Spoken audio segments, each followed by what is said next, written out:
Quand la voie est libre, quand l'obéissance est devenue complète, l'heure suivante, ne l'oublions pas, sera peut-être pour nous comme elle le fut pour les apôtres, une heure dans la nuit. Entre ce que nous appelons le côté négatif et le côté positif, il y a une coupure, un silence de Dieu. Pas très long peut-être, assez cependant pour être une épreuve et une pierre de touche. Mettez-vous un peu à la place de ces 4 hommes quand ils se voient empêchés d'annoncer la parole en Asie. Il s'agit toujours de Paul, Timothée, Silas et Luc. Ils auraient pu dire « Oh, tant pis, c'était pour le Seigneur, après tout, que nous voulions y aller. » Nous ne cherchions que ses intérêts. Tout ce que nous voulions, c'était de gagner l'Asie à sa cause. Mais il n'y tient pas, apparemment.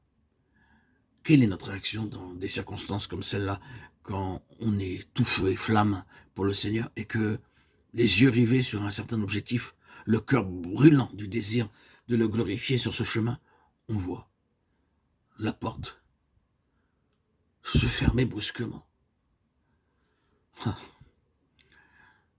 Dans de telles conjonctures, on peut choisir entre deux attitudes. On peut dire « Oh, le Seigneur ne veut pas que j'y aille. Très bien, je m'en vais.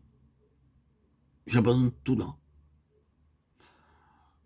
Je laisse cette mission à laquelle j'avais aspiré de côté pour le moment.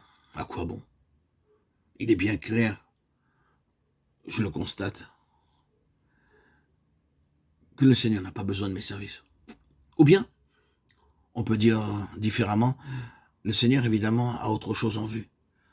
Je m'en vais attendre patiemment et voir ce que c'est qu'il veut. Qu'attend-il de moi? Nos quatre voyageurs, Timothée, Silas, Luc et Paul, c'est toujours à eux que nous revenons. Font un quart de tour dans une autre direction pour voir si c'est peut-être là le bon chemin. Mais la même chose se produit. Par 2 fois, leur zèle et leur consécration vont au-devant du même veto.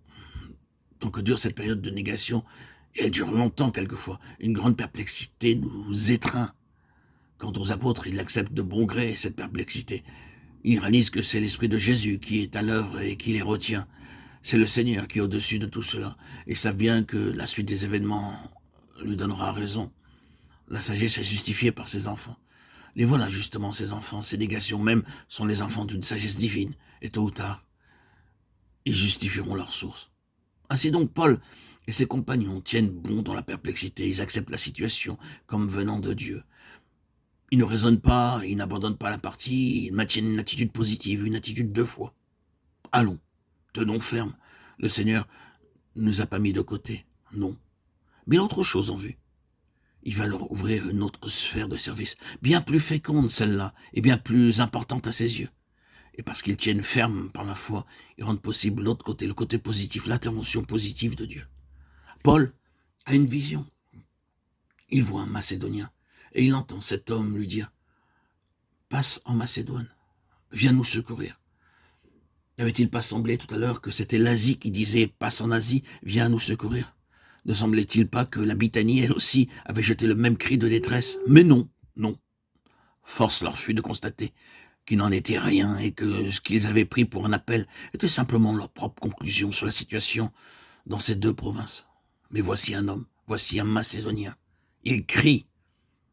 Ils se mettent alors en devoir de partir pour la Macédonie, convaincus et certains que le Seigneur les appelle à y annoncer la bonne nouvelle.